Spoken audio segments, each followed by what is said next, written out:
Hello again, people. Right, it's the middle of the night. Molly's woken me up, my little dog, for a comfort break again.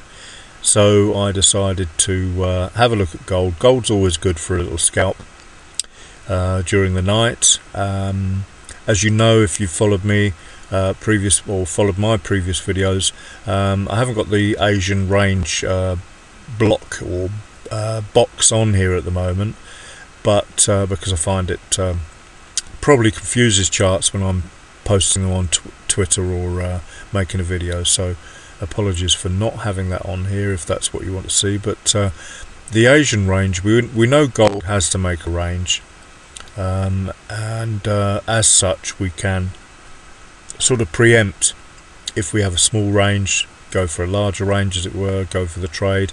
But I'm digressing. What I really want to talk about here is something that I forget to mention about the RsiHisto. There's so much that I take for granted, I suppose, because I'm teaching myself step by step about this indicator, and I can't stress the importance enough of you just spending your weekends, or any time of day for that matter, or any time of the week should I say, just studying what you see in front of you.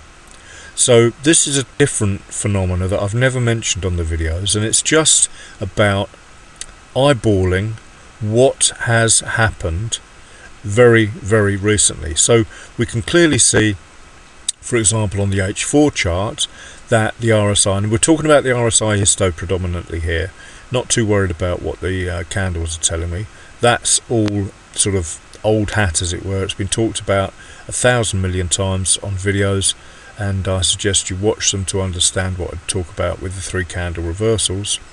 But with the RSI, we know, what can we tell from this chart by looking at this one H4 chart? Literally, I've just rolled over, opened the chart. What's it telling us? It's telling us that it's bullish. Now, that's all we need to know about the H4. The bulls, the buyers are in the market. Okay, so then obviously, once you've assessed that, a brand new change from red to green. Remember, it's not closed, so it could change back to red, but importantly, it's telling us at the moment price is moving up. And then we can assess, we could draw a descending trend line, we could draw an ascending trend line, and that's all we need to know about H4. Then H1, we can see the last bar closed bullish, and we've got a break and close up. Pretty difficult to see, but it is. That's the bust, that's the pullback, that's the break and close above that. So what do we know when suppose we were inside the high of that bullish bar? We know, and this is important, guys, think about this. If we are, it doesn't matter what time frame you're on, if we are inside the high of a recent break and close up, and we have room to a support level or a flip zone, price pivot zone, open and close, close and open, or we are near a recent high prior to this bust break and close, or the break and close bar, then we know we still haven't made the move suggested to us by this trigger. And as such, that should tell you that you have sorry, I'm talking slowly to try and hammer home this important fact, and that's the whole point of this video. If it's not broken the high of the break and bust bar on an hourly chart, then it is highly likely, probabilities tell us that it will break it. So then all we have to do is go on to the new bars and just watch what happens. And this is the new bar after the H1 bust break and close. So if that hasn't broken the high, forget what you can see on my chart about the trade. It wasn't strictly speaking following this thought process, although actually it was and it wasn't, if you know what I mean. It had actually broken the high of the H1, but it still had room to go to hit its potential resistance target, support target, whatever. But the important thing to take away from this video, in my opinion, is the fact that if you come across this bust, break and close jobby, this is your new trigger bar, as it were, because remember, you have to wait for that to close. That's important. Much same as here. This one was the bust, this is the pullback, that's the break and close. So let's put our vertical line on the break and close bar. Oops, didn't mean to do that.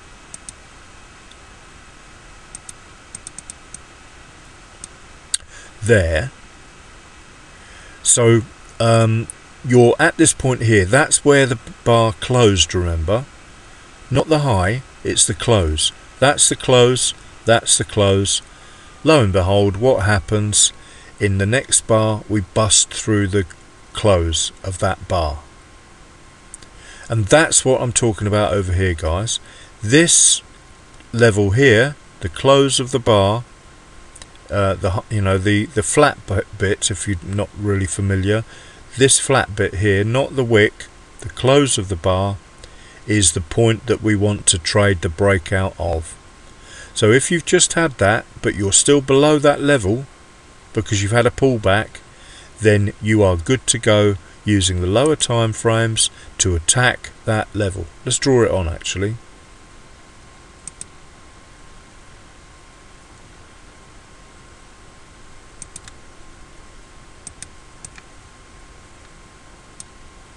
There.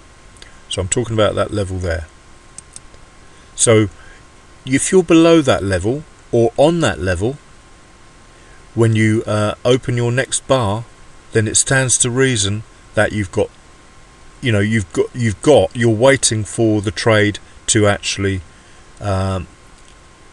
do itself, for want of a better word, for the trade to actually progress and do what you expect it to do as a result of the bust, break and close. Okay, I hope that makes sense. So basically we're looking at all the tools in our toolbox relating to this RsiHisto, and bearing in mind we've just opened the charts, woken up, half asleep, this, that and the other. First thing I want to see is some bullishness, and then I want to look down the charts to see if I can find a bust, break and close. And when I find a break and close, then I want to see whether I have still got room to take the trade. So that's how I find my trades when I've been away from the charts, asleep, or well, that's the two reasons really. Away from the charts, taking a break, come back, assess the charts by using the RsiHisto, and then we just draw our descending, ascending trend lines. We look for the 3 candle reversals, we make sure all our boxes are ticked always, and then we just continue to use the lower time frames to find the best possible entry for these trades. Okay, goodness, I'm not sure what's happened there. That's a bit weird.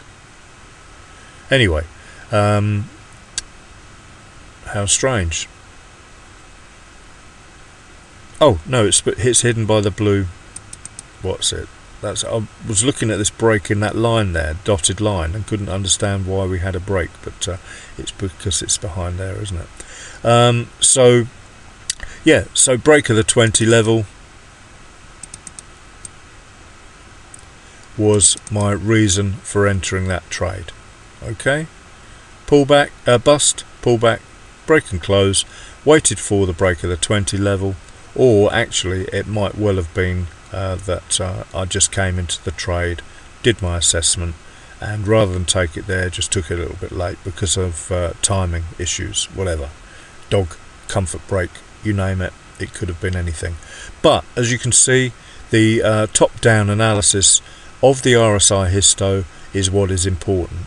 You're constantly looking, this is a dynamic thing, but as long as you take your lead from the highest time frame, you can't go wrong, in my opinion. Okay, sorry for a bit of a disjointed, convoluted video, but if I don't make the points when I think about them, then they don't get made at all, which is a bit of a shame.